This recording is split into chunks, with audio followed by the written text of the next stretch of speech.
जय हिंद दोस्तों। कैसे हैं आप सभी? उम्मीद है बढ़िया होंगे। तो चलिए आज की इस क्लास में हम पढ़ने वाले हैं एक समान वृत्ति गति। एक समान वृत्ति गति क्या होता है तो इसी के बारे में जानेंगे। तो आप लोग हमारे साथ बने रहिएगा। और अगर आप नए स्टूडेंट हैं तो चैनल को सबसे पहले सब्सक्राइब कर लो, और पुराने भी स्टूडेंट है तो वीडियो को लाइक कर लीजिए। चलिए क्लास को शुरू करते हैं। तो बात करते हैं एक समान वृत्ति गति। एक समान वृत्ति गति कह रहा है, वृत्ति मतलब वृत्त पे गति। तो जैसा कि ये क्या है, आपका एक वृत्त है, ये आपका एक वृत्त है। कह रहा है एक समान वृत्ति गति। तो मान लेते हैं इसकी त्रिज्या कितना है, केंद्र इसका O है और इसकी त्रिज्या R है। अब मान लीजिए कह रहा है एक समान वृत्ति गति। अब मान लीजिए कोई वस्तु है, कुछ भी हो, यहाँ से गति करके इस प्रकार से क्या कर रही है, गति कर रही है। गति करने के बाद यहीं पर दोबारा आ जा रही है, ऐसे गति कर रही है, दोबारा वहीं पर आ रही है। तो इसमें हम देखेंगे एक समान वृत्ति गति में कि इसका चाल देखेंगे, वेग निकालेंगे कि कैसा इसका चाल है, नियत रहेगा कि नहीं रहेगा, और इसका वेग कैसा रहेगा। तो ये हो गया। अब मान लेते हैं इसका जो चाल है वो 2 मीटर प्रति सेकंड से ये चाल कर रही है। 2 मीटर प्रति सेकंड, 2 मीटर प्रति सेकंड इसका जो चाल है, क्या चाल। अब इसका आप चाल बताएंगे। चाल जो है इसका 2 मीटर प्रति सेकंड से चाल कर रही है। 2 मीटर प्रति सेकंड यहाँ से ये चाल कर रहा है कितना, 2 मीटर प्रति सेकंड वृत्तीय गति कर रहा है। कैसा गति? वृत्तीय गति। तो इसका चाल हम कह सकते हैं कि यहाँ पर भी 2 मीटर है, यहाँ पर भी 2 मीटर, यहाँ पर भी 2 मीटर और यहाँ पर भी 2 मीटर। तो इसका चाल जो है नियत है। क्या इसका चाल? नियत है। इसका चाल क्या हो गया? इसका चाल तो नियत है, इसका चाल नियत है। अब हम देखेंगे इसका वेग। क्या देखेंगे? वेग। क्या इसका वेग नियत है? नियत।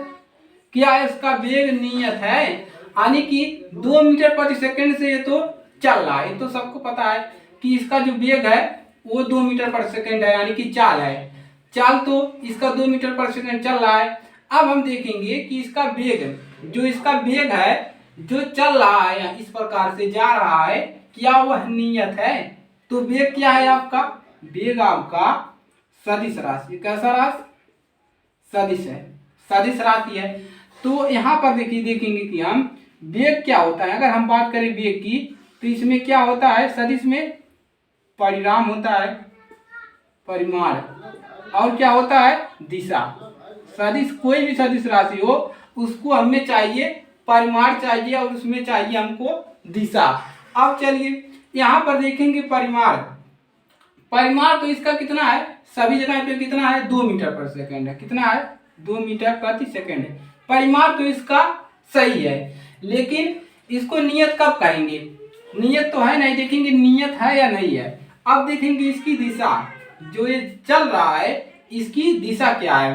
तो देखेंगे वेग की दिशा, तो देखेंगे तो इस प्रकार से जब इस पर लग रहा है, इस पर रेखा के रूप में, तो इसका जो है वेग की दिशा किधर लग रहा है, दिशा इस तरफ है। और यहाँ पर देखिए इसका किस प्रकार है, इस प्रकार से है।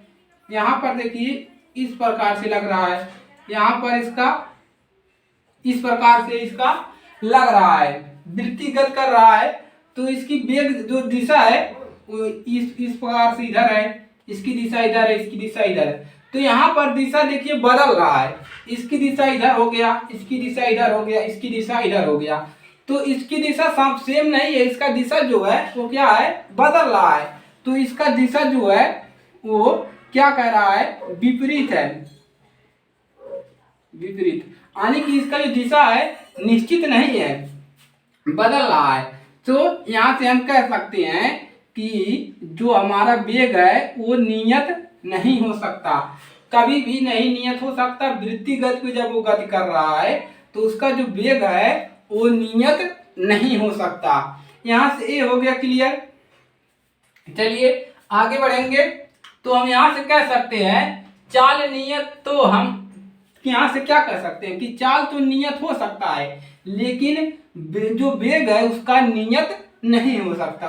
तो यहाँ से हो गया, यहाँ से थोड़ा बहुत क्लियर। अब चलिए, जो एक समान वृत्ति गति है वो नियत नहीं हो सकता। अब चलिए, अब हम क्या निकालेंगे, अब हम निकालेंगे एक चक्कर। क्या निकाल लें, एक चक्कर अगर इसका निकाल लें, यहाँ पर दिशा क्या हो रहा है, देखिए परिणाम तो यहाँ पर फिक्स है, लेकिन दिशा जो है वो परिवर्तन हो रहा है। यहाँ पर परिवर्तन हो रहा है, यहाँ पर हो रहा है और यहाँ पर हो रहा है। क्लियर हुआ यहाँ तक। अब चलिए मान लेते हैं एक चक्कर, एक चक्कर, एक चक्कर का निकालते हैं, यानी कि एक चक्कर में कितना समय लग रहा है, लगा समय। तो यहाँ पर क्या निकालेंगे, एक चक्कर में लगा समय कितना लगा, एक चक्कर में कितना समय लग रहा है, घूम रहा है तो पूरा घूम रहा है, तो इसको क्या बोलते हैं, लगा समय, यानी कि आवर्तकाल।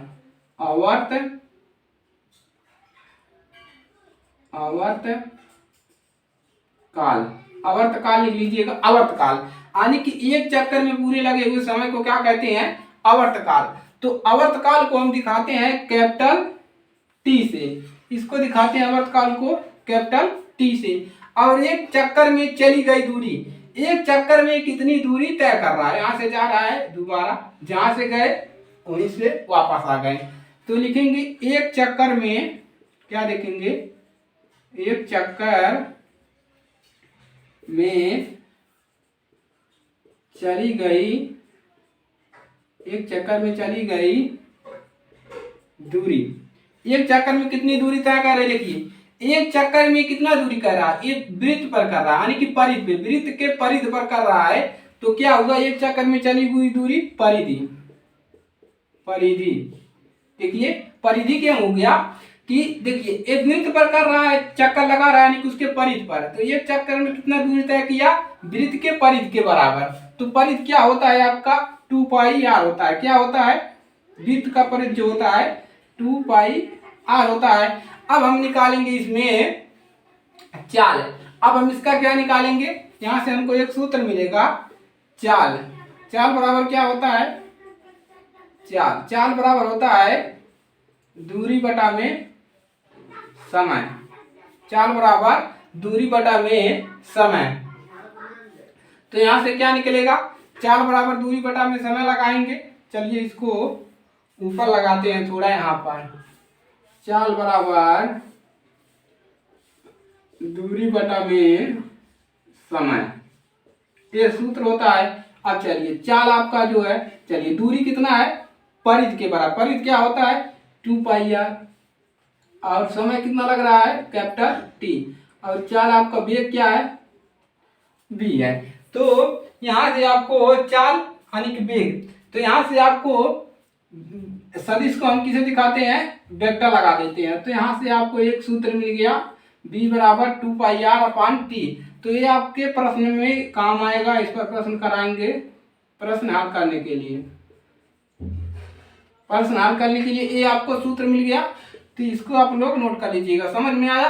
तो अगर एक समान पे कोई एक समान वृत्ति गति कर रहा है कोई वस्तु, तो उसका वेग जो है नियत नहीं हो सकता, उसका चाल नियत रहेगा लेकिन उसका वेग नियत नहीं हो सकता। तो यहां से क्लियर हो गया। अब चलिए आवर्तकाल क्या होता है, आवर्तकाल, यहाँ पर आवर्तकाल आया है। तो एक सेकंड में, यानी कि एक सेकंड में लगा समय, एक सेकंड में लगा समय क्या होता है, आवर्तकाल होता है। तो लिख लीजिए एक सेकंड में लगा समय क्या कहलाता है, समय आवर्तकाल कहलाता है। आवर्तकाल